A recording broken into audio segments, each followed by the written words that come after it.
Hello বন্ধুরা, আপনাদের সকলকে স্বাগত জানাই মিস্টেক নাইটসের আরেকটা নতুন এপিসোডে। আর সকলকে প্রথমেই জানাই যে শুভ বিজয়া, কারণ আমাদের এই দুর্গাপুজো জাস্ট শেষ হলো। আর আশা করি আপনারা দুর্গাপুজো খুব ভালোভাবে কাটিয়েছেন। আর যেরকম আমরা এর আগের দুটো এপিসোডেও আমরা দুজনেই বসেছিলাম, আপনারা হয়তো ভাবতে পারেন যে মানে আমরা দুজনেই কেন বারে বারে করছি। তার পেছনে কারণ এটাই, আপনাদের এই ভালোবাসা আর আপনাদেরই পাঠানো কিছু ঘটনা, যেগুলো এখনও মোটামুটি বলতে গেলে অনেক বাকি।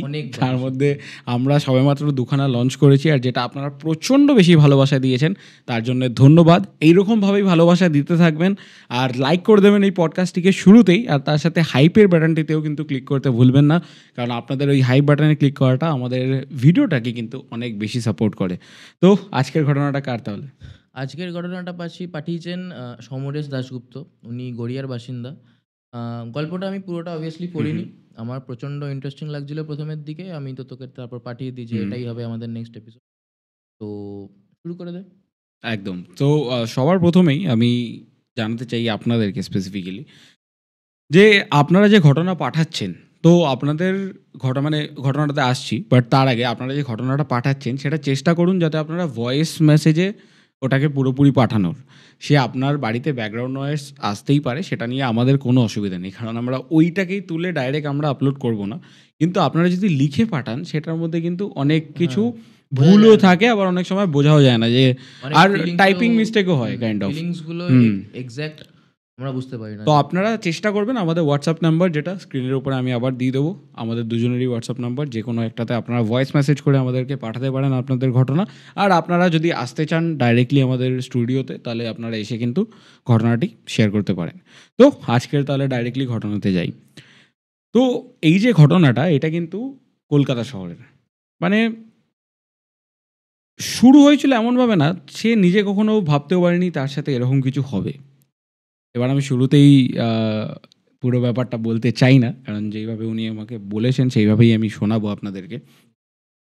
তো ঘটনাটি প্রথম শুরু হয়, এই পুরো এন্টায়ার যে সিচুয়েশনটা, সেটা শুরু হয় তার মানে ওই মিড এজে, যেরকম আমাদের বয়স এখন কাইন্ড অফ, মানে তার এখন বয়স মোটামুটি 40-এর বেশি হয়ে গেছে। তিনি পাঠিয়েছেন যখন তিনি 20 বা 22 বছর সামথিং একটা এজে ছিলেন, তখন তার মানে ওই হয় না ছোট্ট ওই সময়তে না, কলকাতা শহর মানে আজ থেকে যদি আমি 20 বছর আগে যাই, শহর কিন্তু শহরই ছিল, কিন্তু মাঠও ছিল অনেক, যেখানে খেলাধুলার জায়গা ছিল।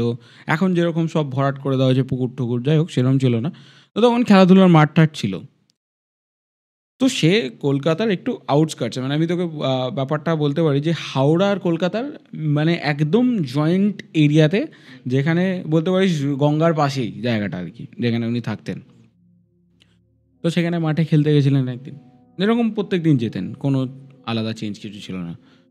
তো সেদিন খেলতে গিয়ে তার মানে হঠাৎ করে কিছু মনে হয় যে তার শরীরটা ঠিক লাগছে না, মানে হয় না অনেক সময় খেলতে গিয়ে শরীরটা ঠিক লাগে না। তো সেও তখন 20-22 বছর বয়স, তো সে তো বুঝতে শিখেছে কিছু না কিছু। তো সে মনে করলো যে অনেকটা রোদ উঠেছিল সেই দিনকে, মানে অনেক গরম ছিল ওই সময়টা, যে হয়তো রোদের জন্য আমার শরীর খারাপ লাগছে, আমি বাড়ি চলে যাই। তো সে বাড়ি চলে আসে। এবার বাড়িতে এসে তার মানে শরীর ঠিকই হচ্ছে না। তখনকার দিনেও তো এসি টেসির চল ছিল না যে বডি ঠান্ডা হবে বা যাই হোক। তখন সে স্নান করে, মানে অনেকক্ষণ ধরে স্নান করে, চেষ্টা করে যাতে বডিটা ঠান্ডা হয়, মানে সে বুঝতে পারছিল যে বডিটা গরম হচ্ছে। তো সে স্নান টান করে দেখলো খুব যে একদম ঠিক হয়ে গেছে সেরকম নয়, তাও ভেতর ভেতরে একটুখানি গা গোলানো টাইপ ওরকম ব্যাপার রয়েছেই। এটা কিন্তু আমি বিকেলের কথা বলছি, বিকেলেই ওই রোদে গরম। এবার সন্ধে হলো, এবার তার মা আসে তার ঘরে, চা খাবি কিনা জিজ্ঞেস করতে, বলছে না মা চা খাবো না, শরীরটা একটু খারাপ লাগছে। তখন বলছে কী হয়েছে তোর? বলছে আমার গাটা গোলাচ্ছে। তখন সেই আগেকার দিনে যেরকম হতো যে ও ঠিক আছে কিছু, আমার একটু জোয়ান খেয়ে নে, মানে একটা জোয়েন টাইপের জিনিস হয়, সেটা তুই খেয়ে নে, তাহলে ঠিক হয়ে যাবে। তখন বললো ঠিক আছে দাও তাহলে। তো সে খেলো। বিষয়টা এবার এখানে দাঁড়ায় যে তার ঠিক হয়ে গেল, মানে ওই জোয়ান টোয়ান খেয়ে সব ঠিক হয়ে গেল। রাত্রিবেলা সে তার বন্ধুদের সাথে আড্ডা মারতে পারে, মাঝখানে পড়াশোনা করেছিল অবভিয়াসলি, বাট তারপরে রাত্রিবেলা সে বন্ধুদের সাথে আড্ডা মারতে পারে। এবার তার 5টা বন্ধু, মানে একদম প্রপার একটা গ্রুপ, যারা রাত্রিবেলা করে বেরোয়, মানে তাকে নিয়ে 5 জন বন্ধু এরকমই বেরিয়েছিল। এবার ওই হয় যে মা বাবার থেকে লুকিয়ে বিড়ি সিগারেট একটুখানি খাওয়া দাওয়া, তো সেরকমই খাচ্ছিল বসে। তখন খেতে খেতে ওই মোটামুটি 11:30টার কাছাকাছি বেজে যায়। ওই সময় 11:30 মানে কিন্তু বিশাল, মানে এখনকার দিনে যেরকম 11:30টার সময় লোকে এমনি ঘুরে বেড়ায়, ওরকম ছিল না তখন, সে কলকাতা হলেও। তো সে মানে 11:30টার সময় এবার বাড়ি ফিরবে। এবার গঙ্গার পাড় যেরকম বলেছিলাম, তো ওদের যে গঙ্গার পাড়টা ছিল ওটা বাঁধানো, মানে গঙ্গার পাড়ের যে বাঁধানো একটা পাঁচিল হয়, পাঁচিল বা রেলিং বলতে পারিস, তার উপরে বসে তারা আড্ডা মারতো। ওখান থেকে 11:30 মোটামুটি বেজে গেছে। একটা বন্ধু বললো, সে আবার একটুখানি মানে ভালো ফ্যামিলি থেকে বিলং করে, তো সে ঘড়ি পরতো সবসময়, মানে তখনকার দিনে কিন্তু ঘড়িটাও লাক্সারি ছিল একটা। তো সে হাত ঘড়ি পরতো। সে বললো এখন কিন্তু 11:30 বাজে, চ বাড়ি যাই।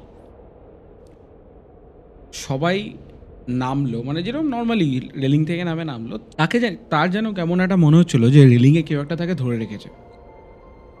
এবার নামতে গিয়ে ডাকছে। তখন না অতটা লাইট টাইটের মানে চলন ছিল না, না ফোন ছিল না কিছু, কিছু লাইট কেউ দেখতে পাচ্ছে না। একজন টর্চ নিয়ে গেছিল। ওই টর্চটা জ্বালিয়ে দেখে যে পেছনে একটা গাছে, মানে ওই হয় না একদম নদীর ধার দিয়ে গাছ ওঠে, ওরকম একটা গাছে ওর জামাটা আটকে গেছে। তার আগে তো খুব ভয় পেয়েছিল। পেছন করে দেখে ও ঠিক আছে গাছ, তো অত টেনশন করে লাভ নেই, তারপরে বাড়ি চলে যায়। এবার 11:30 বেজে গেছে। ইউজুয়ালি ওরা এত লেট করতো না, মানে সেদিনকে লেট হয়েছে কোনো একটা কারণে। 11:30 বেজে গেছে। এবার ওর বাবা, মানে মানে তার বাবা, মানে এখন ওনার তো বয়স হয়ে গেছে, তো তার বাবা বেদরম মেরেছে সেদিনকে। তাই বলছে তুই বেশি বড় হয়ে গেছিস যে এত রাত অব্দি বাইরে রয়েছিস। বলছে ভুল হয়ে গেছে, ঘড়ি ছিল না তো।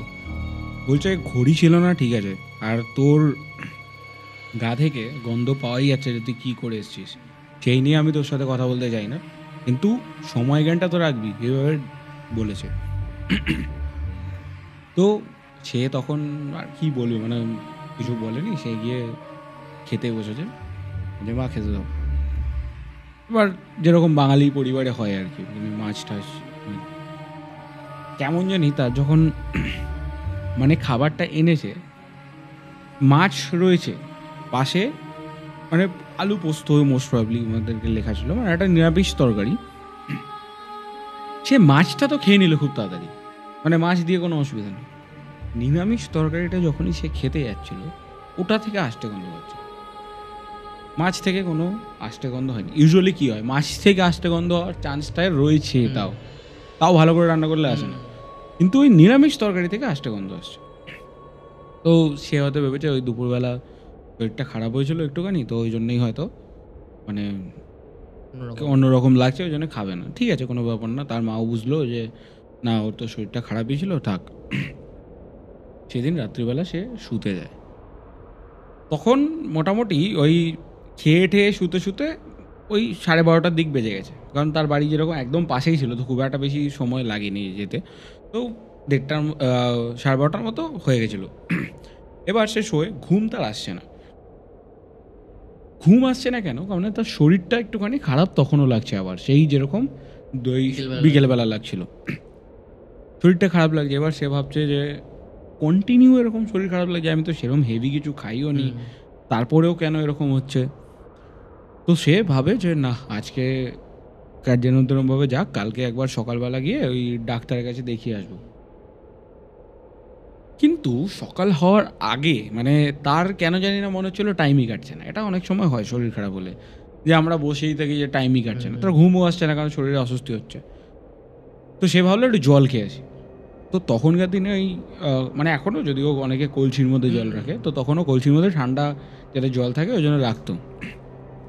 তো ওই কলসি থেকে জল আনতে গেছে, যেরকম আমি বললাম ওই সময়ে যে বিশাল কিছু লাইট জ্বলতো সেরকম নয়। তো তাদের ঘর পুরো অন্ধকার, সব কিছু অন্ধকার, হাতে একটা ছোট্ট ওই মোমবাতি টাইপস, কিন্তু মোমবাতি নয়, ওটাকে বোধহয় লন্ঠন বলে, তো ওরকম টাইপের হ্যারিকেন, হ্যাঁ হ্যারিকেন নিয়ে সে গেল জল খেতে। তো সে মানে জলটা ঢালতে ঢালতে জলের একটা শব্দ হয়, যে জলটা পড়ছে ওটার একটা শব্দ হয়, টিপ টিপ টিপ করে এরকম একটা আওয়াজ হলো, মানে যেটা ইউজুয়ালি জলের নয়, মানে ওটা যদি জলের আওয়াজ হতো জলের মতো আওয়াজ হতো, কেউ একটা দৌড়ে চলে গেলে যেরকম আওয়াজ, ধর সাইড দিয়ে কেউ একজন মাটি দিয়ে দৌড়ে চলে গেল, থাপ থাপ থাপ থাপ করে এরকম একটা আওয়াজ হলো। সে হঠাৎ করে পেছন করে তাকায়, কিন্তু তাকিয়ে কী লাভ, লাইটই তো নেই, মানে কি দেখবে অন্ধকারে। আর যখন লন্ঠন নিয়ে যায়, তিনি লিখেছেন এটা স্পেসিফিক্যালি, যখন সে লন্ঠন জানাতেন তো লন্ঠনের যে মানে জ্যোতিটা ওটা একবার চোখে লাগলে না অনেকক্ষণ অবধি অন্ধকারে কিছু দেখা যেত না, মানে শুধু ওই লাইটটাতেই দেখা যায়। তো সে কিছু বুঝতে পারে না, একদম অন্ধকার, নইলে যদি একদম অন্ধকারে যাস তাকে একটু আধটু হালকা হালকা আভা বোঝা যায়, কিন্তু তখন সেটাও সে বুঝতে পারেনি যে কী। তো এবার মনের মধ্যে একটুখানি ভয়ে এসছে। তারপরেও সে ভেবেছে যে হয়তো ইঁদুর টিঁদুর হবে, কিন্তু ওই রকম আওয়াজ ইঁদুরের হওয়া, মানে ইঁদুর করতে পারবে বলে এটা পসিবিলিটি জিরো, মানে ওরকম আওয়াজ হওয়া সম্ভব নয় মানুষ ছাড়া বা কোনো ভারী জীব ছাড়া। তো সে এসে আবার নিজের ঘরে মানে শুতে যায়। সে দেখলো সে যখন বিছানা ছেড়ে গেছিল, সে তো মানে একটা বিছানাতে যখন তুই শুয়ে রয়েছিস, তুই বালিশ পেতেছিস, তার কোল বালিশও ছিল একটা, যেরকম লিখেছেন তিনি, একটা কোল বালিশ ছিল, তার নিচে পায়ের তলায়ও তিনি একটা বালিশ নিয়ে শুতেন, মানে পাটা বালিশের উপরে রেখে এভাবে শুতেন, মানে 3টে বালিশ লাগতো মেনলি। সে যখন জলটা নিয়ে ফেরত আসে, এসে দেখে সব গোছানো, মানে বালিশ, মানে দুখানা বালিশ তার উপরে কোল বালিশ পুরো প্রপার গোছানো, মানে কোনো কিছু কেউ বোঝাই যাচ্ছে না যে ওখানে কেউ শুয়েছিল। ও ভেবেছে ওর আবার মনের ভুল, কিছু একটা হয়েছে, কিন্তু ও ভয় পাচ্ছে মনে মনে, কারণ ওই সময়তে না একটা প্রচলন বেরিয়েছিল। এবার সেটা ওই সময়তেই বেরিয়েছিল কিনা জানি না, উনি লিখেছেন স্পেসিফিক্যালি যে আমাদের সময় করে ওরকম লিখেছেন যে আমাদের সময় একটা প্রচলন বেরিয়েছিল পেঁয়াজ ভূত বলে, মানে যেটা লোকেরা মানতো আর কি, মানে ওটা যে অরিজিনালি ছিল কিনা সেটা সম্বন্ধে কোনো এভিডেন্স নেই বলতে গেলে।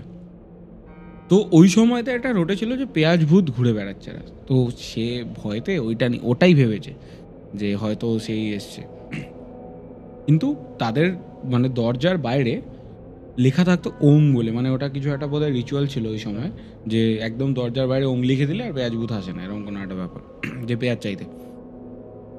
তো সে ওটাই ভেবেছে, কিন্তু আবার এটাও ভাবছে যে ওং তো লেখা আছে, তাহলে এরকম কি হবে। তো এই দোনো করে বলছে আমার মনেরই ভুল হবে, শুয়ে পড়ি। সে যখন বালিশটা সরিয়েছে, বালিশটা মানে অন্ধকারের মধ্যে যখন বালিশটা সে সরাচ্ছে, ততক্ষণে তো অনেকটা সময় হয়ে গেছে অন্ধকারে, সরাতেই মনে হয় একদম ধর বিছানাটা যদি এরকম শেষ হয়, এই জায়গাটাতে ধর শেষ হয়, ধর এটা আমার বিছানা শেষ হচ্ছে, হাত যদি এরকমভাবে থাকে আর কেউ যদি হাতটা এরকম সরিয়ে নেয়, মানে সে একটা হাত দেখলো যেটা সরে গেল ওই বিছানা থেকে, মানে হঠাৎ করে বিশাল ভয় পেয়ে গেছে। ডাইরেক্ট দেখেছে বাবা মাকে, যে শোনো এখানে দেখো কি হচ্ছে, এটা বুঝতে পারলাম না, অনেকক্ষণ ধরে আমার শরীর খারাপও লাগছে, এরকম কে একটা দৌড়াচ্ছিল। তখন তার বাবা বলছে তোর গা থেকে গন্ধ পাচ্ছিলাম, বুঝতে পেরেছি, তা বলে তুই এতটা নিচে নেমে গেছিস, মানে এইভাবে তাকে বলছে তুমি যেটা ভাবছো, মানে তখন সেও রেগে গেছে যে তুমি যেটা ভাবছো সেটা নয়, এটা জন্যে এটা হচ্ছে না, আর ওটা আমরা করিও নি, এটা অন্য কোনো কারণ যেটা আমি বুঝতে পারছি না। তখন তার মা বলছে তুই দেখ, আমার মনে হচ্ছে এবার তোর ঘুমানো উচিত, মানে দুজনে মানে অন্যরকম ভাবছে যে তোর এখন ঘুমানো উচিত, এই সব ফালতু কথা বলিস না। তখন ওর মা বলছে চ তো আমি তোর সাথে ঘুমাচ্ছি। তোর মা এসে শুয়েছে, তো আর কিচ্ছু হয়নি ওই সময়। পরের দিন সকালবেলা হয়েছে, আর ডাক্তারের কাছে যেরকম বলেছিলাম যাওয়ার কথা ছিল, ডাক্তারের কাছে গেছে, ডাক্তার ওষুধ দিয়েছে, কারণ তখন যে সব কিছুতে টেস্ট করে, এখন যেন সব কিছুতে টেস্ট করে, তখন ওরকম কোনো ব্যাপার ছিল না, তখন দেখেছে আচ্ছা ঠিক আছে, তাহলে ওষুধ দিয়ে দিয়েছে কয়েকটা। খাওয়ার পরে ওষুধ খেয়েছে এরকম করে করে ওই দিন রাত্রিবেলা আবার পৌঁছেছে, সেম আওয়াজ, কিন্তু আওয়াজটা হচ্ছে তার খাটের পাশ থেকে, মানে থাপ করে দৌড়ে যাওয়ার যে আওয়াজটা, কিছুক্ষণ থেকে এবার ওরকম কোনো পার্টিকুলার সময় নেই 1 ঘন্টা পর হচ্ছে, ওরকম কোনো ব্যাপার নেই, কিন্তু কিছুটা গ্যাপ দিয়ে কেউ যেন একবার বাদিক থেকে ডান দিকে চলে যাচ্ছে, ডান দিক থেকে বাদিকে চলে যাচ্ছে। কখনো কখনো মনে হচ্ছে তার মাথার ওপর দিকটা, মানে খাটটা তার একটুখানি মিডিল করেছিল, মনে হচ্ছে তার মাথার ওপর থেকে বাদিক থেকে ডান দিকে কেউ চলে যাচ্ছে। আবার সে ভয় পেয়েছে। এবার আগের দিন যে অলরেডি ওরকম হয়েছে, আর ওর বাবা মা তাকে এরকম বলেছে, একটা অভিমান হয়, তো সে বলেছে না আমি আর বলবো না বাবা মাকে, যা খুশি হোক। এবার যা খুশি হোক গিয়ে যে এত বেশ বড় হয়ে যাবে ব্যাপারটার পরে, এবার কি হয়েছে যে সময় গেছে সেরকমই, আবার 3টে 3:30 বাজে, ওই সময় মানে একটুখানি চোখটা চোখ লেগে যখন খুলেছে, মানে ওই আওয়াজের মধ্যেই একটা সময় হয় না তুই মেনে নিস যে ঠিক আছে কিছু একটা হচ্ছে, তো তার মধ্যেই চোখটা লেগে গেছে, ভয়ে ঠিক আছে যাই হোক চোখটা লেগে গেছে। চোখ খুলে মানে একটুখানি ওই চোখটা একদম অল্প করে খোলে না, সেরকম চোখটা খুলে দেখে যে পায়ের একদম নিচে, মানে যেরকম বললাম খাটটা একটু মিডিল করে, পায়ের একদম নিচে সামনে কেউ একজন দাঁড়িয়ে আছে, যার চুলগুলো খুব বড়, মানে তার ফেস দেখা যাচ্ছে না, চুলটা অনেক বড়, পুরো কোমর ফোমর পার করে নিচে চলে এসছে সামনের দিক থেকে। আর দেখে মনে হচ্ছে যে তিনি অনেক বৃদ্ধ কেউ, মানে তার অনেক বয়স হয়ে গেছে এরকম বডি স্ট্রাকচার, আর অনেকটা লম্বা।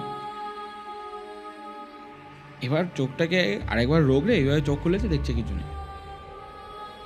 তখনও সে ভাবে হয়তো আমি স্বপ্ন দেখে এরকম করেছি, বা আমার হয়তো ওই চোখটা একদম কম থাকলে দেখবি অনেক সময় অনেক অদ্ভুত টাইপের দেখায়, তো সেরকম কিছু একটা হয়েছে, সে তখন সেটা ভেবেছে। সেইটাকেও সে বেনিফিট অফ ডাউট দিয়ে আর মানে অতটা মাথা লাগায়নি ওটায়। কিন্তু তারপর যখন সে শুয়ে থাকে, মানে আবার আবার মানে সে শুয়ে রয়েছে কিন্তু চোখ খুলে, এবার আর কিছু নেই।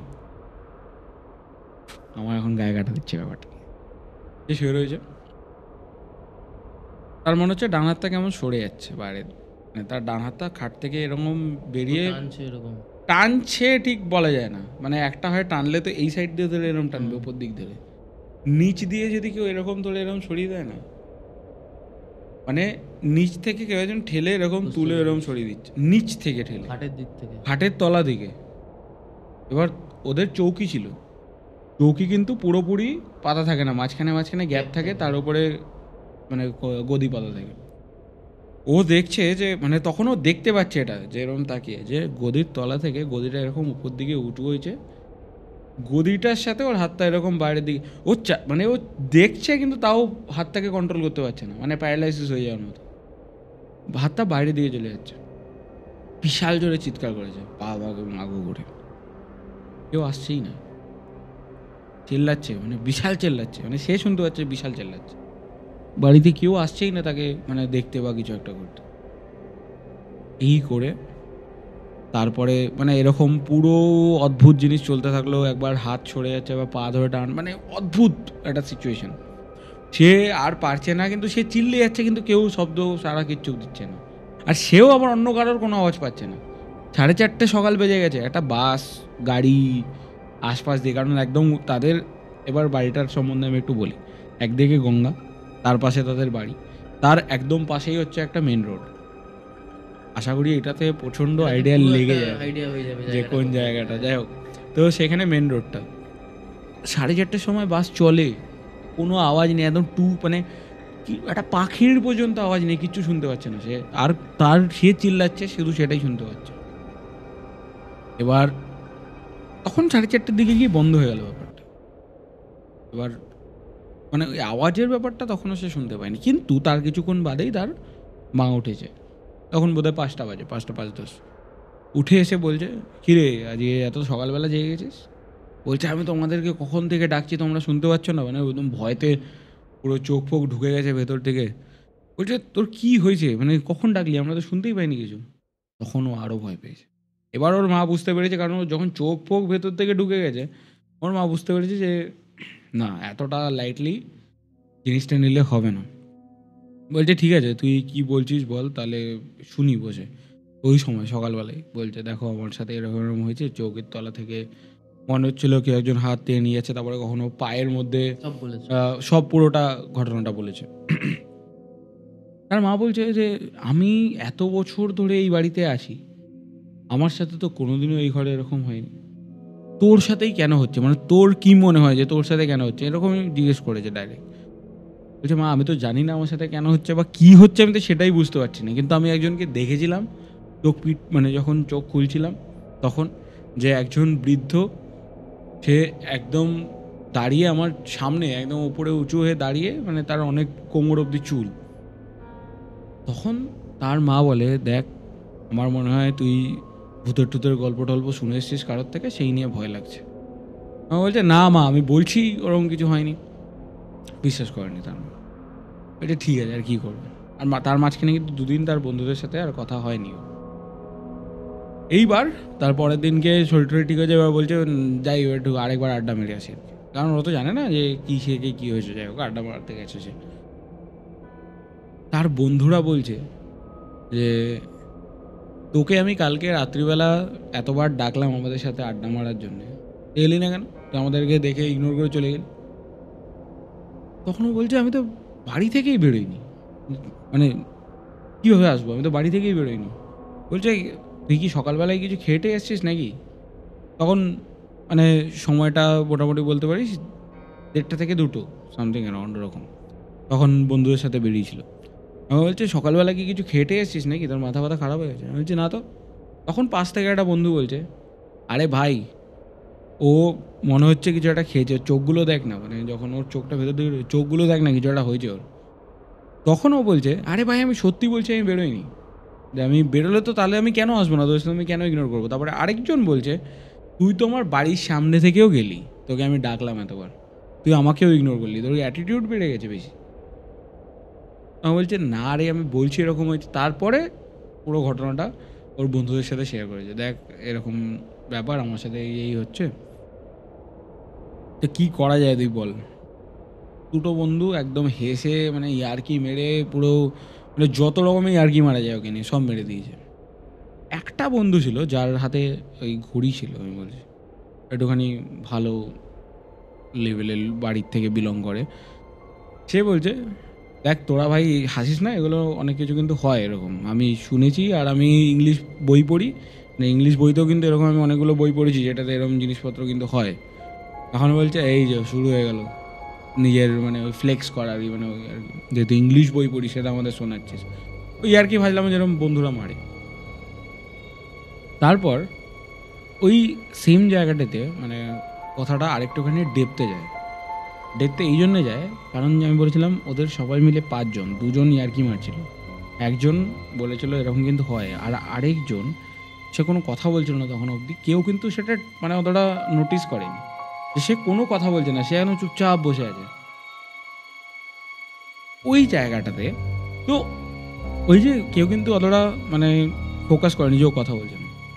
ওই জায়গাটাতে সমরেশ এতটাই ফার্স্ট্রেটেড হয়ে গেছিলো এত কিছু কথা শুনে চারদিকের, ও যে এই তুই কথা বলছিস না কেন, ওই ওর আর একটা বন্ধু বলছে তুই কথা বলছিস না কেন, ইয়ার্কি মারছিস নাকি, আমি তোর কি মনে হয় আমি পাগল হয়ে গেছি? মানে ও এতটাই ফার্স্ট্রেটেড হয়ে গেছে। বলছে না রে ভাই আমি দেখলাম তুই আমার বাড়িতে দাঁড়িয়েছিলি রাত্রিবেলা আমার ঘাটের পাশে।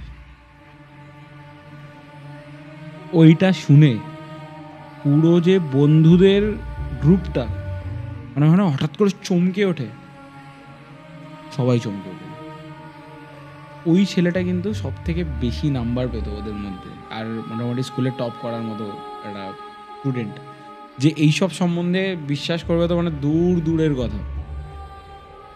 সে বলছে যে দাঁড়িয়ে রয়েছে নাকি তার বাড়িতে সমরেশ বাবু, মানে যিনি পাঠিয়েছেন ঘটনাটি, তিনি তাকে বলছেন আমি তোর বাড়িতে দাঁড়িয়েছিলাম, মানে কখন বলতো একটু সময়টা?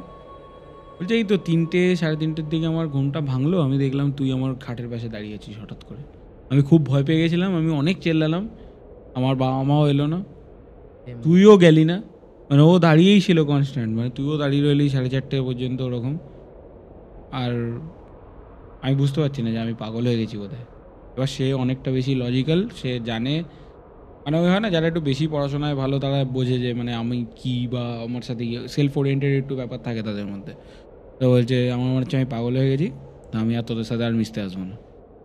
মানে কোনো কারণই ছিল না এই কথাটা বলার, সে বলছে আমি আর তোদের সাথে মিশতে আসবো না, আমি পাগল হয়ে গেছি, আমি এখন আলাদাই থাকবো, নাহলে তোদেরকেও প্রবলেম মানে ইয়ে করবো। তখন সমরেশ বলছে যে আরে ভাই তুই পাগল হোস নি, আমার সাথে এরকম এরকমই ঘটনা ঘটেছে, তুই আমাকে বলতো এক্স্যাক্টলি কী হয়েছে। বলছে আমি এই যেরকম গেলাম আমার গাটা গোলাচ্ছিল, পরশু দিন যেরকম আমি বাড়ি গেলাম তখন আমার গাটা একটু গোলাচ্ছিল, খেতে ঠেতে ইচ্ছে করছিল না কিছু, আমার একটা আস্তে আস্তে গন্ধ লাগছিল, বলছে আমারও তো তাই লাগছিল। তখন ওর বন্ধুরা বাকিরা বলছে যে তুই তো কালকে আমাদের সাথে আড্ডা মারতে এলি, মানে যে সমরেশের বন্ধু যে যার সাথে যে দেখেছিল সমরেশকে, যে তুই তো মানে আড্ডা মারতে এলি, তুই তো তখন আমাদেরকে কিছু বলিসনি যে তোর কিছু হয়েছে কি হয়নি। আর বলছে আমি যদি তোদেরকে বলি তাহলে তোরা কি ভাববি না ভাববি, তুই ভাববি মানে তোরা যে এমনিতেই আমার সাথে ইয়ার্কি মারিস যে আমি বেশি পড়াশোনা করি, পাগল হয়ে যাবো কোনো দিন, সেরকমই হয়তো তোরা আমাকে নিয়ে আবার ইয়ার্কি মারতি, ওই জন্য আমি বলিনি।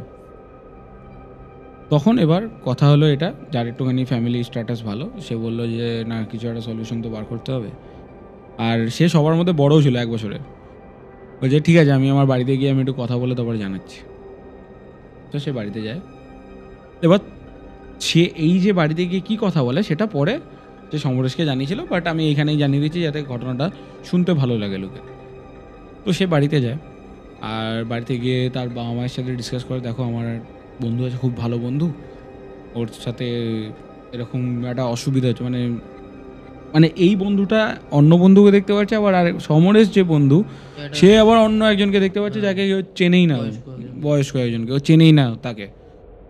তখন ওর বাড়ির লোক বলছে আমি এরকম জিনিস তো আমার জীবনে দেখিনি, মানে শুনিও নি, এ কী বলছিস তুই? বলছে ঠিক আছে তাহলে, আমি নাম নিতে বারণ করেছেন, আর তাকে আমি তখনকার দিনের একদম বিশাল ফেমাস একজন অ্যাস্ট্রোলজার বলতে পারি, যে আমি তাকে ডাকছি।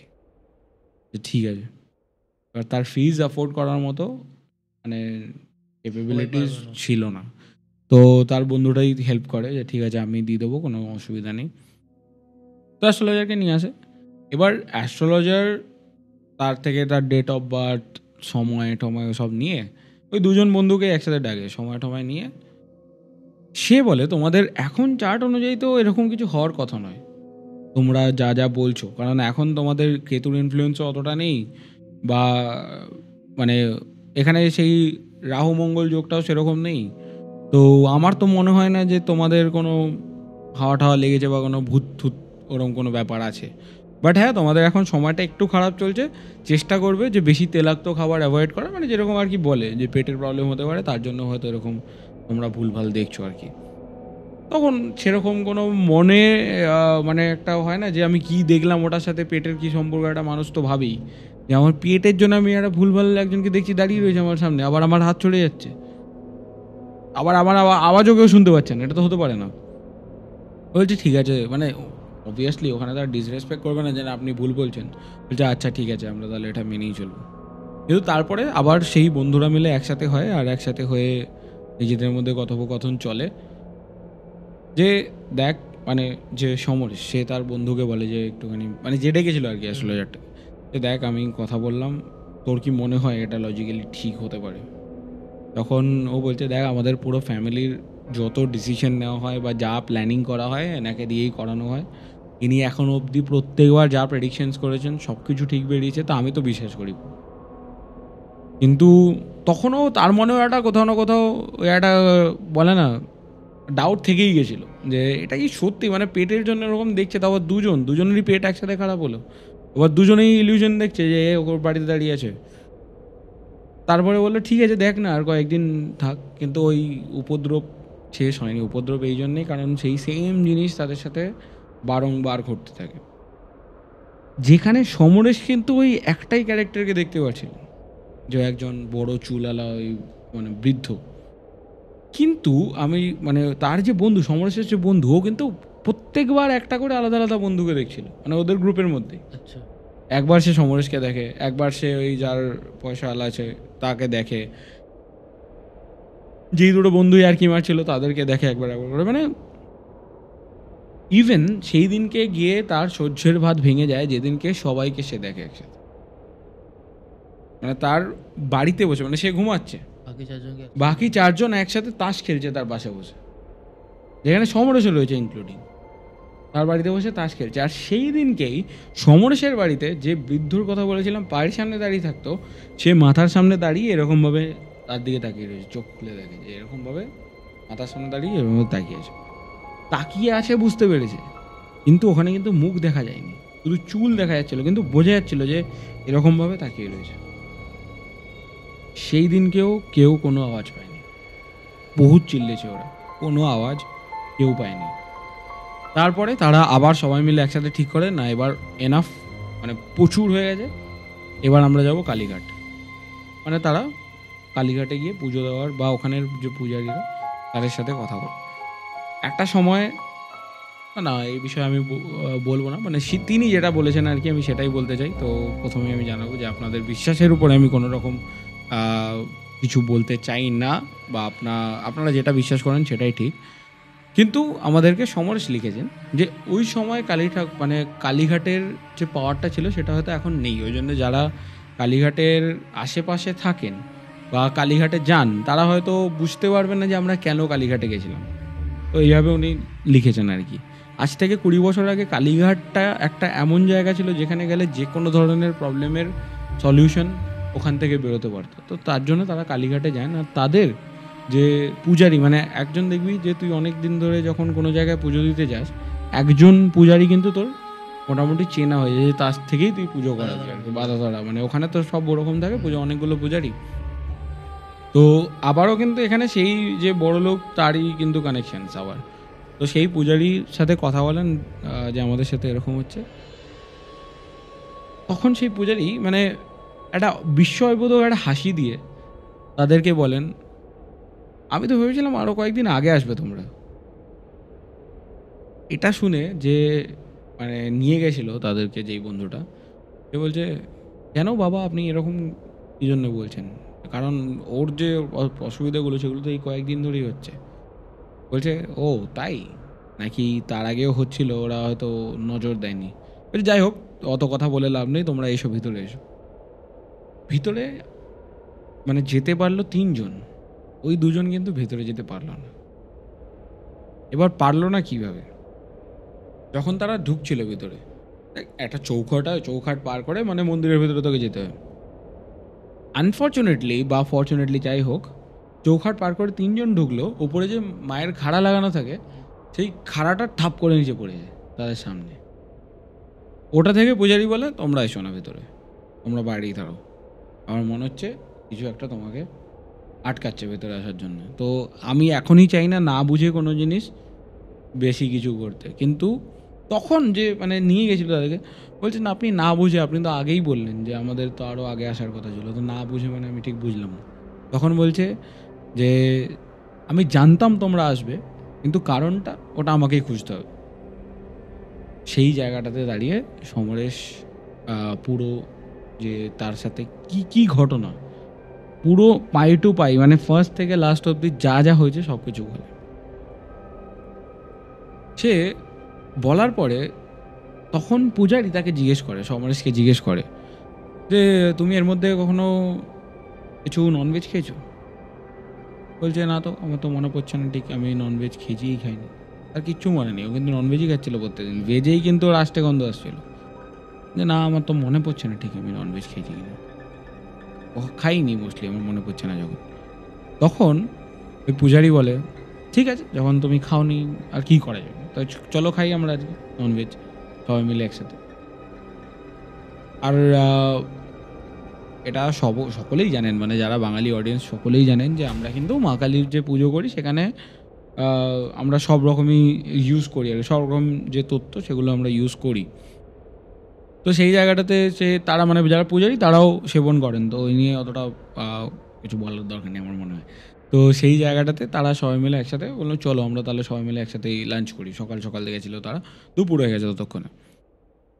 খেতে বসে বলেছিল পূজারি যে আমরা ননভেজ খাবো, পূজারি কিন্তু প্রত্যেকটা ভেজ আনিয়েছেন, মানে প্রত্যেকটা ভেজ আইটেম আনিয়েছেন খাওয়ার জন্য।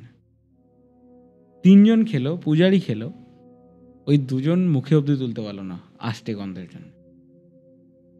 তখন পূজারি বলছেন, কি এই যে বললে তোমরা ননভেজ খাওনি, তোমরা ভেজ খেয়েছো, এখন আষ্টে গন্ধ পাচ্ছ, মানে কিছু মনে পড়ছে তোমাদের? তখন ওদের মনে পড়েছে, না আমরা তো মানে খেয়েছিলাম ননভেজই খেয়েছি শুধু, মানে কিছু একটা ঘোরের মধ্যে চলছে দুজনে, যে আমরা তো শুধু ননভেজই খেয়েছি, আমরা তো ভেজ খাইনি। তখন বলছে ঠিক আছে এবার আমি বুঝতে পেরেছি, এবার তোমরা এখানে মানে একটা জায়গাতে নিয়ে গিয়ে বললো তোমরা এখানে বসো। যে বড় লোক মানে যে তার সাথে বললো তুমি চলো আমার সাথে। ওরা 2 জন যায়, কোনায় কিছু একটা কথাবার্তা বলে, ওই কথাটা সে সমরেশকে আজ অব্দি কখনো জানায়নি। তো সে পূজারি যায়, বলছে তোমরা এখানে দাঁড়াও, তোমরা এই 2 জন আলাদা দাঁড়াও, তোমরা 2 জন আলাদা দাঁড়াও, মানে যেই মানে একজন বন্ধু তো তার সাথে রয়েছে, 2 জন যারা ঠিক আছে তাদেরকে আলাদা, আর 2 জন তোমরা আলাদা দাঁড়াও।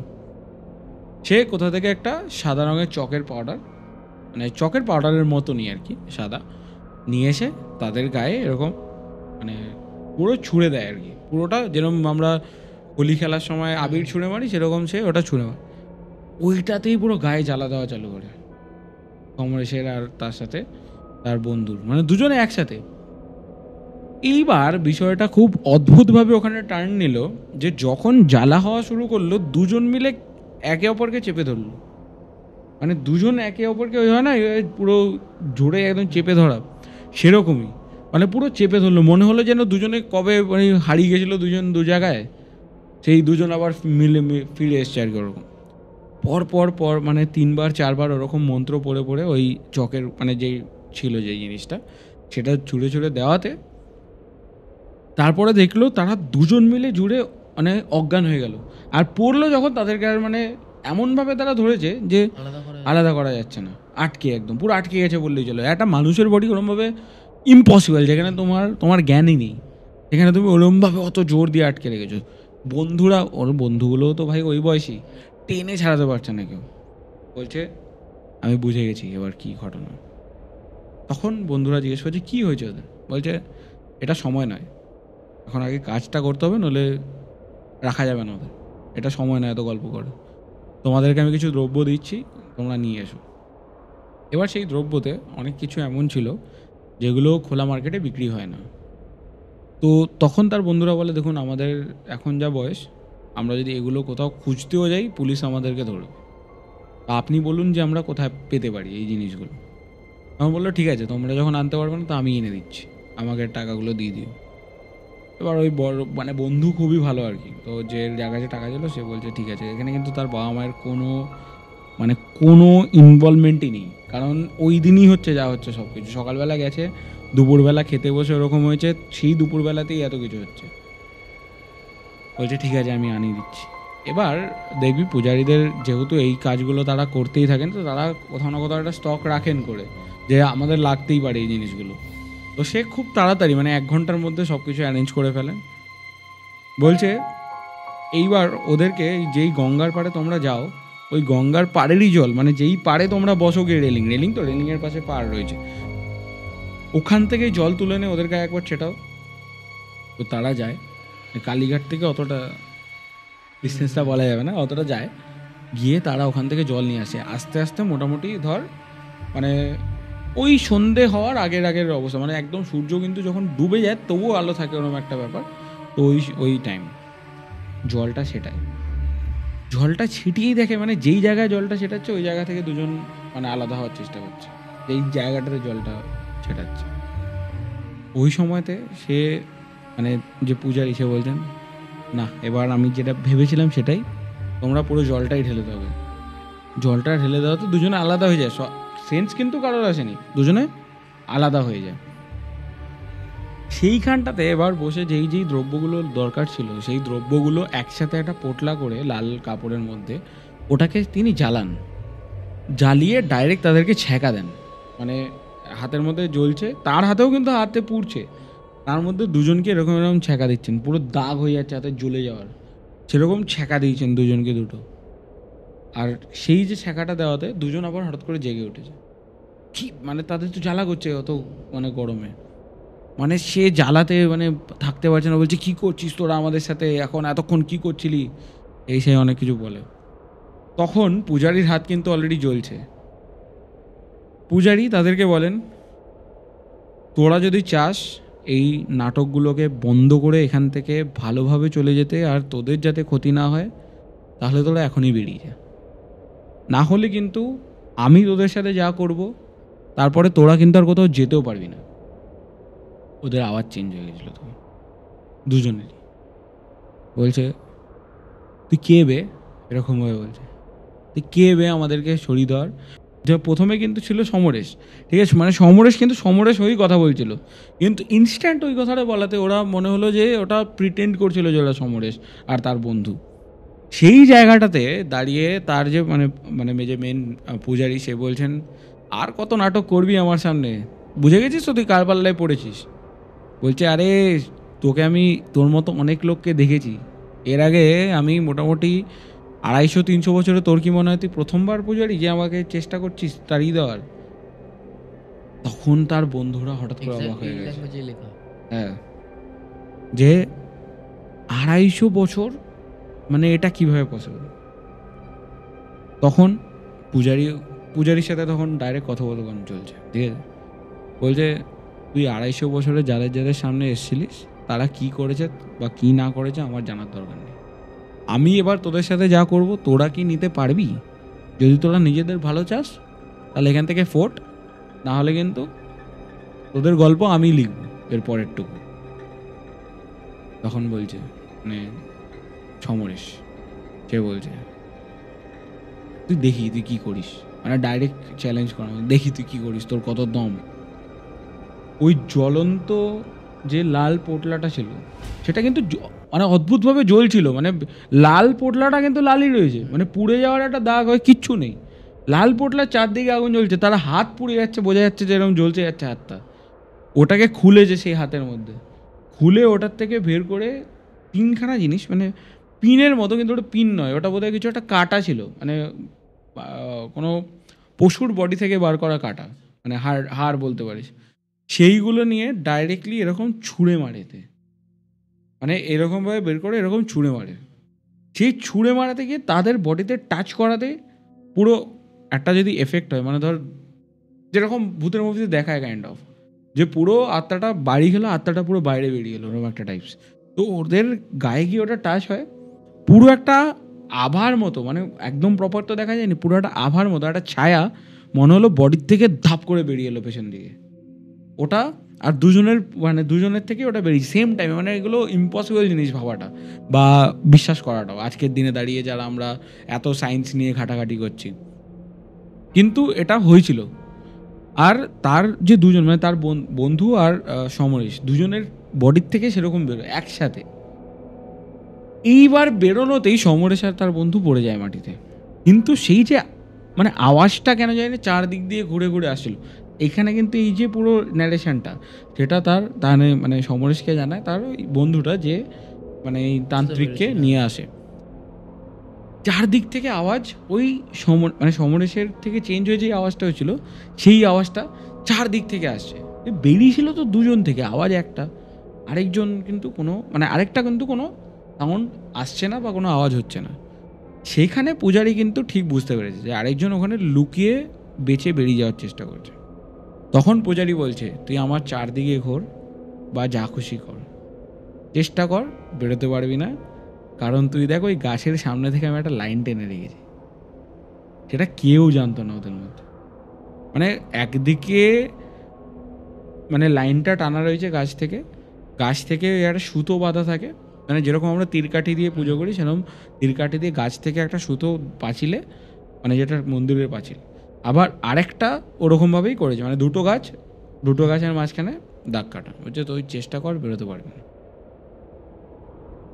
তখন যে সমরেশের গলা চেঞ্জ করে কথা বলছিল, যে এই আত্মাটাই বলতে পারি, এ বলছে তুই আমাদেরকে এইটুখানির মধ্যে তো আটকে দিলি, কিন্তু এখানে তো শুধু আমরা একা নেই, তোরাও আছিস। আমরা তো এবার তোদেরকে তো দেখছি যে কি করা যায়, তুই আমাকে নইলে যেতে দে। কারণ তখন ভয় পেয়ে গেছে, মানে সেই যে আত্মাগুলো, সেই দুটো আত্মাই ভয় পেয়ে গেছে তখন, কারণ তারা বুঝতে পেরে গেছে যে কত শক্তিশালী একজনের সাথে তাদের পড়েছে। তো সে উল্টো ভয় দেখানোর চেষ্টা করছিল, যেতে দে নইলে কিন্তু আমি এদেরকে শেষ করে ফেলবো। বলছে তুই যা খুশি কর, তুই এখান থেকে বেরিয়ে দেখা, তুই ওদেরকে একটা আঁচড় দিয়ে দেখা, একটা আঁচড় যদি ওদের লাগে তাহলে আমি ছেড়ে দেবো, পুজো করবো না, এরমভাবে বলেছে।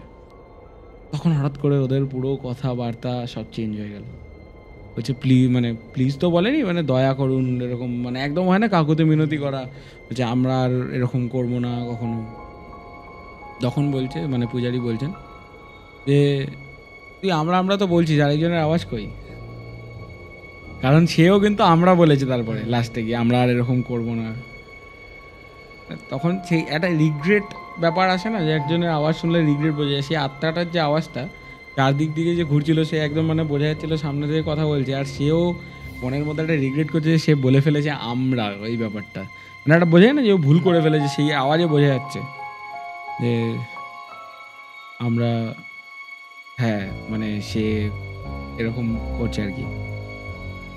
তখন বলছে এইসব করে কোনো লাভ নেই, আমি জানি তোরা স্বামী স্ত্রী। তখন বলছে যে আমাকে ক্ষমা করে দাও, এরকম আর হবে না কখনো। কিন্তু আমরা মুক্তিও তো পাচ্ছি না, আমরা কি করব বলো। তখন বলছে যে তুই আগে এইসব কথা পরে হবে, তুই আগে এটা বল যে তুই ওদের মানে ঢুকলি কীভাবে ওদের মধ্যে, মানে কী কারণ ঢুকলি কেন। তখন ওই আত্মারা ঘটনাটাই বলেছে, মানে একদম আওয়াজটা বলতে গেলে অদ্ভুতভাবেই আসছিল কোথাও একটা থেকে। আর ওই তিনখানা বন্ধু মিলে কিন্তু শুনে যায় আত্মা থেকে সাউন্ডটা, মানে মানে তারা বলছে যে যখন ওরা সেই নদীর পাড়ে গেছিলো আড্ডা দিতে, সেই নদীর পাড়ের যে পেছনের গাছটা বেশ ভালোই বড় হয়েছিল। ওখানে আমরা থাকতাম। আমাদের মৃত্যু হয়েছিল এই গঙ্গাতে পড়ে গিয়ে। আমরা নৌকো করে যাচ্ছিলাম, আমরা এই গঙ্গাতে আমি আর আমার স্ত্রী রাত্রিবেলা যাচ্ছিলাম, মানে পালিয়ে বিয়ে করার চেষ্টা করছিল আর কি, কাইন্ড অফ। তখন ওই সময় মানে জাস্ট বিয়ে করে সে পালিয়ে যাওয়ার চেষ্টা করছিল যাতে ওদেরকে ধরতে না পারে। তো আমাদের যে নৌকোটা ওই সময় উল্টে যায় আর আমরা ওখানে পড়ে গিয়ে মারা যাই। তো সেই যে মারা গিয়ে তাদের আত্মাটা ওই সাইডে কিছু কিছু গাছ থাকবে দেখবি, একটু বড়ও থাকে, মানে একদম যে সবই লতা পাতা থাকে সেরকম নয়, কিছু কিছু দেওয়াল বেয়ে গাছগুলো ওঠে না, যেগুলো মোটা হয়ে যায়, তো সেরকমই গাছে আমরা ছিলাম, দুজন মিলে দুটো ডালে। কিন্তু এটা মানে পরিষ্কার করতে গিয়ে ওই জায়গাটাকে আমাদের ওই গাছটা কেটে দেওয়া হয়। আর আমরা পছন্দ করতাম না যে কেউ ওখানে বসে কোনো নেশাভান করুক। তো বলছে যে সাধারণ একটা সিগারেট এইসব খাওয়াতে তুই এত এরম করলি। এবার পূজারিটা যে ডাইরেক্ট বলছে, পূজারিটা অবভিয়াসলি সব কিছু জানতেন, যখন এটাও জানতেন যে কী জন্য, মানে কীভাবে হয়েছে আর কি। তো কারণ যেরকম বলেছিলাম একদম শুরু থেকে সব ঘটনা বলেছে যে এখান থেকে শুরু হয়েছিল, যে তোর একটা মানে এইটুখানি নেশা বানানো। তখন যে এই আত্মাটা সে বলে শুধু সিগারেট, এই যে তোমাকে যে ডেকে নিয়ে এসছে তাকে জিজ্ঞেস করো তো শুধু সিগারেট খাচ্ছিল। ও বলছে মানে, বলছে না, ওর ছোট একটা বোতলে করে ও মানে মদ্যপ জিনিস নিয়ে এসেছিল, ওটাও খাচ্ছিল। ও প্যাকেটে করে নিজের বাড়ির থেকে চিকেন নিয়ে এসেছিলো, ওটাও খাচ্ছিল। তখন বাকি বন্ধুরা মানে তার দিকে তাকায় হঠাৎ করে, যে এরকম কিছু তো আমরা দেখিনি। তখন মানে হঠাৎ করে তার বন্ধুগুলো এমনভাবে তাকালো ওর ইয়েটার দিকে, সেও হঠাৎ করে ভ্যাবাচাকা খেয়ে যায়, মানে ভয়তে। কিছু জন্য কিছু জানতো এরকম মনে হলো। তারপরে পূজারিটা বলছে যে বাবা তুই তো আমাকে এগুলো বলিস নি আগে, যে তুই এরকম করছিলিস, তাহলে আমি ওদেরকে এত কষ্টই দিতাম না, মানে এত কিছু করার দরকারই ছিল না। তখন বলছে ও আমি ভুলে গেছিলাম, এরকমভাবে বলছে ও আমি বোধহয় ভুলে গেছিলাম, আমি ভুলে গেছি।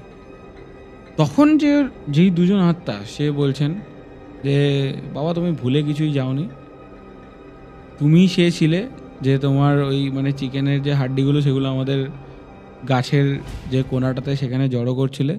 আর আমি জানি এটাও যে তোমার এটাই প্ল্যান রয়েছে যে তোমার এই বন্ধুগুলোকে তুমি পরে নিয়ে গিয়ে তুমি বস করবে, মানে তোমার আন্ডারে কাজ করাবে, এরকম তোমার একটা রয়েছে। মানে এবার যাদের কাছে টাকা পয়সা ছিল তারা একটুখানি বেআইনি কাজের মধ্যে যুক্ত ছিল।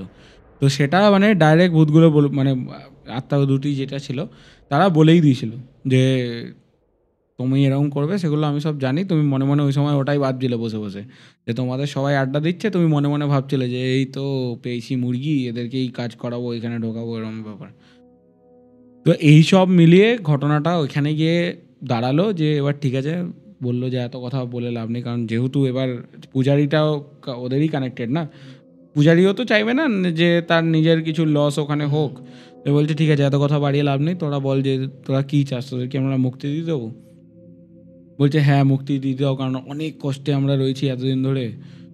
মানে তারপর হঠাৎ করেই সমরেশ আর তার বন্ধু জেগে ওঠে, মানে সেই পূজারি তাদের টিকা লাগায় দুটো, বলছে এনে তোরা এই টিকাটা পর, তোদের এবার দেখবি ধীরে ধীরে তোদের যে শক্তিটা হারিয়ে গেছিলো বডি থেকে, এই শক্তিটা ফিরে আসবে। আর এনে মানে দুজনকে দুটো করে কলা খেতে দিয়েছিল, খেয়ে যাতে একটুখানি এনার্জিটা পায়। বলছে দেখ তোরা যদি আজকে বাড়ি চলে যাস, তোর বাবা মা পুরো বুঝতে পেরে যাবে তোদের হাতে জ্বলা মানে পুড়ে যাওয়া দাগ ঠাক রয়েছে। তো কিছু একটা বলে চেষ্টা কর যাতে বাড়ি আজকে নাই যেতে হয়। এইবার কাজে লেগেছে হচ্ছে তার উপর বড় লোক বন্ধু, সে একজনকে দিয়ে খবর পাঠায় যে আজকে আমার জন্মদিন, তো আমার বন্ধুরা এখানে থাকবে। যদিও রাগ দুজনের বাড়িতেই করেছিল যে তুমি না বলে কিভাবে মানে চলে গেলে আর কি, এরকম একটা ব্যাপার।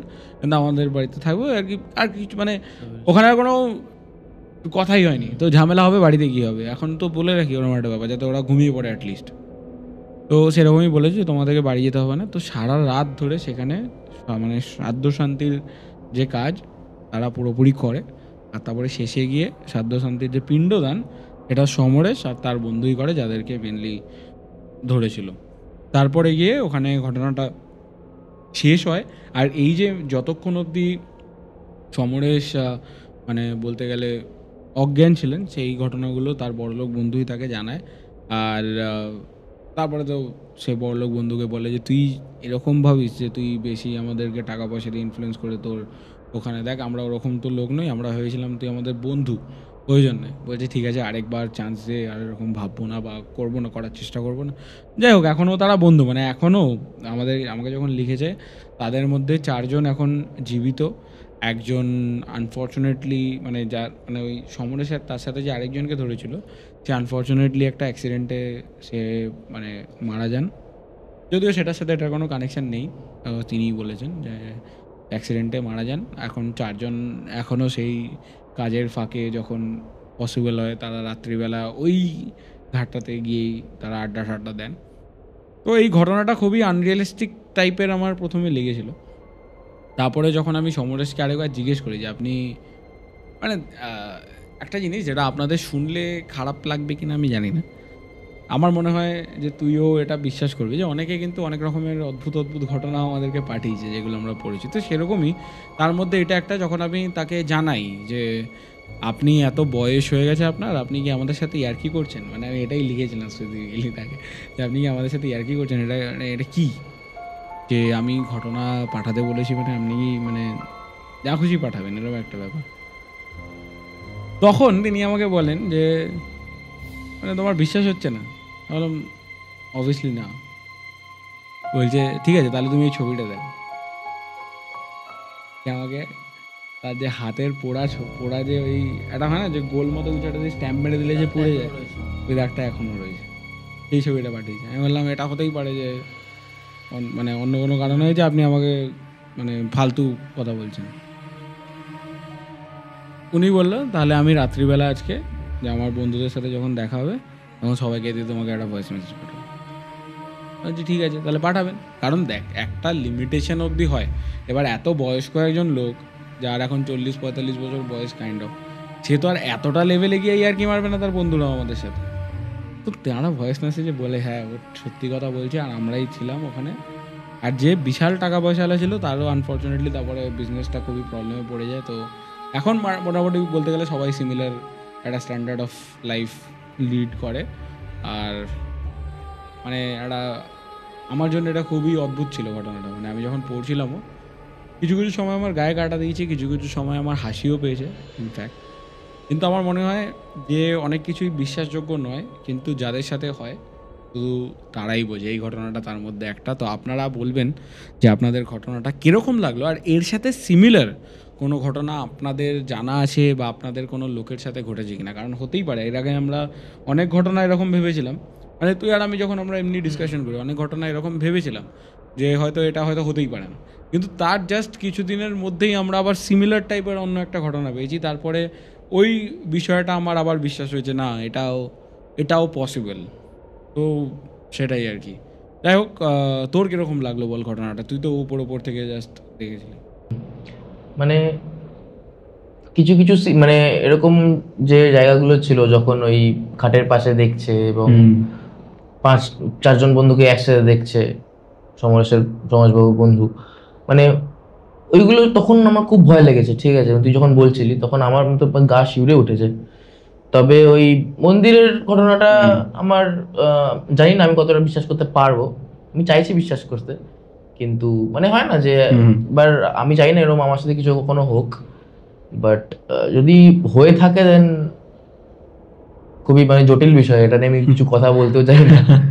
কারণ মানে সত্যি কথা বলতে গেলে এটা সম্বন্ধে মানে কনস্ট্যান্ট এতটা কথাবার্তা হলো সেই আত্মার সাথে। না এখন ব্যাপারটা হচ্ছে যে এখন এই 2025-এ আমাদের বয়স কত, আমরা তো জাস্ট জিনিসপত্র এক্সপ্লোর করা চালু করেছি, তো আমাদের অনেক কিছু এক্সপ্লোর করা বাকি। মানে বলতে গেলে আমরা সবে জন্মেছি তখনকার সময়ের ঘটনা। হ্যাঁ, তো ওই টাইমে দাঁড়িয়ে যদি আমাদের বাবা মা ব্যাপারটা শুনতো, আমরা এখন যত জিনিসটাকে যতটা অস্বীকার করছি যে না এটা রিয়েল নয়, আমাদের বাবা মারা হয়তো এতটা ইজিলি করতে পারতো না।